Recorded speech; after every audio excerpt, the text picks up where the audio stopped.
जगबीर भाई, मेरे प्यारे भाइयों और बहनों, सबको मेरा सादर नमस्ते। और जो बच्चे बैठे हैं उनको स्नेह और आशीर्वाद। सबसे पहले तो मैं बाबा करणपुर जी का धन्यवाद करूंगी कि इन्होंने फर्स्ट टाइम जब 2018 में 2 बार कैंप लगे थे, उस बार फरवरी में और जून में, और जून वाले कैंप में शास्त्री जी को से कमिटमेंट ले लिया था कि हमेशा हर साल इस अपने पार्क में ये योगा कैंप लगाएंगे। तो इसके लिए बाबा जी का बहुत बहुत आभार, धन्यवाद। और शास्त्री जी का भी कि इन्होंने वचनबद्ध दिया, और अच्छा किया आपने पहले वचन ले लिया, क्योंकि आज आने वाले समय में एक ऐसी हस्ती होंगे जो इनके चल रहा है, जो समाज इनको दे रहा है, और ये उसके बदले समाज के लिए काम करना चाह रहे हैं। और भगवान से मेरी यही प्रार्थना है कि अपने इस काम को कुशलता पूर्वक बहुत अच्छी तरह से करेंगे, क्योंकि इनकी जो नीयत है वो नेक नीयत है, और ईमानदारी जहाँ है वहाँ आदमी कभी भी असफल नहीं हो सकता। कल इन्होंने बहुत अपना बताया था कि पर हमें पेपर्स भी दिए थे योगपीठ के बारे में, जीवन दर्शन। तो मैं कल रात को ही सोच रही थी कि जो बताया कि मैं बच्चों को ये बनाऊंगा, तो मेरा तो सबसे पहले इनका यही है कि इनके 2 प्रोजेक्ट है, वेलनेस सेंटर एंड एजुकेशन। तो सबसे पहले ये एजुकेशन का जो इनका है, स्कूल का जो है, उसका निर्माण करें, और सेकेंड फेज में जो वेलनेस सेंटर है उसका करें। क्योंकि जो बच्चे आज हम सोच रहे हैं कि अपने बच्चों को वहां पढ़ाएं, तो अपना उनका एजुकेशन, एक संस्कार वाली शिक्षा हम उनको दे सके। और उसका तो बताया है कि जो मैं चाहूँ वो तैयार करूंगा। और इसमें रूसो का नाम सबने सुना है। रूसो तो साफ कहता था, ये प्रकृतिवादी दार्शनिक है, कि मुझे दे दो बच्चा, जो भी तुम बनवाना चाहो मैं उसे बना सकता हूँ, और ये संभव है, इसमें कोई अतिशयोक्ति नहीं है। जहां तक बात इस बार संजीवनी की ही हो रही है, तो संजीवनी प्रक्रिया मैंने बहुत लेट शुरू की है, क्योंकि मेरे घर में स्पेस नहीं था। ये स्वामी जी के चक्कर में ना रिश्तेदार आ जाते हैं, घर भर जाता है।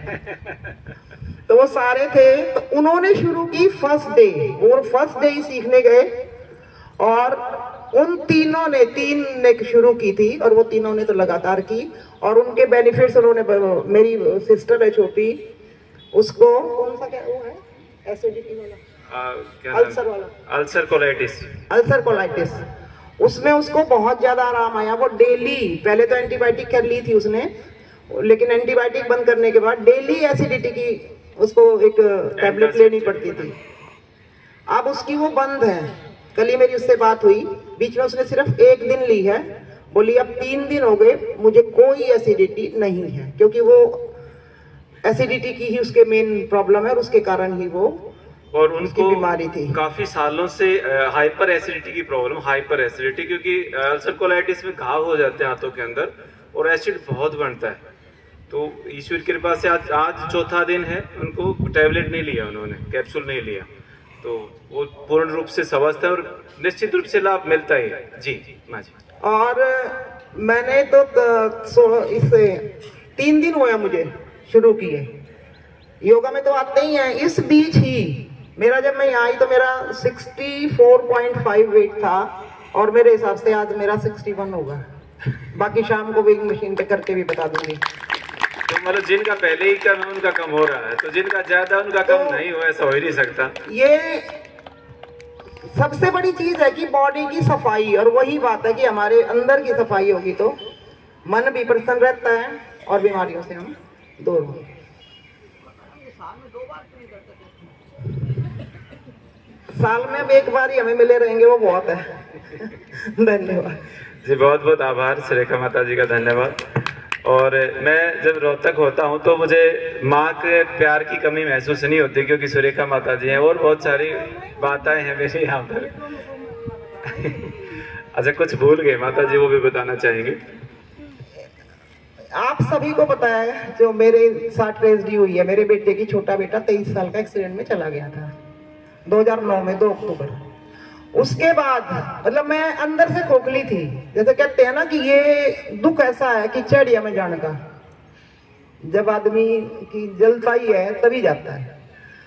बिल्कुल, मतलब इतनी बीमारियां ने घेर लिया था। तो जब से शास्त्री जी से मिले हैं, तो ये मेरे बड़े वाले बेटे से बड़े हैं, तो छोटा गया है। मैं अंतरात्मा से कह रही हूँ कि मुझे एक बड़ा बेटा मिल गया। ये आत्मीयता का संबंध होता है, आत्माओं का संबंध होता है, पूर्व जन्म का संबंध है, तभी तो मिल गए हम। नहीं तो माता जी तो योग को देख करके भागती थी।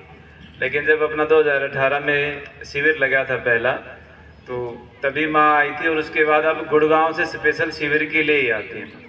और बिल्कुल दिल से मुझे मतलब बेटा मानती है। और मैं इनको माँ मतलब मानता कि माँ है ही। आप सभी माताएं हैं, इनके साथ और ज़्यादा घनिष्ठ संबंध माँ के साथ मेरा है। तो ये आत्माओं का संबंध होता है पूर्व जन्म का, कोई ना कोई लेना देना है, मिलते रहते हैं। तो हम सब का प्रेम प्यार ऐसे ही बना रहे और उसमें कभी कोई बनावटीपन ना हो, बस यही मेरा निवेदन है। और मैं अपनी तरफ से पूरा प्रयास करूंगा कि मैं जैसा आज हूँ वैसा ही आजीवन रहूँ, वैसा ही आजीवन रहूँ। और अभी माता जी नीचे बैठी बैठी कह रही थी कि भाई यूनिवर्सिटी की और तैयारी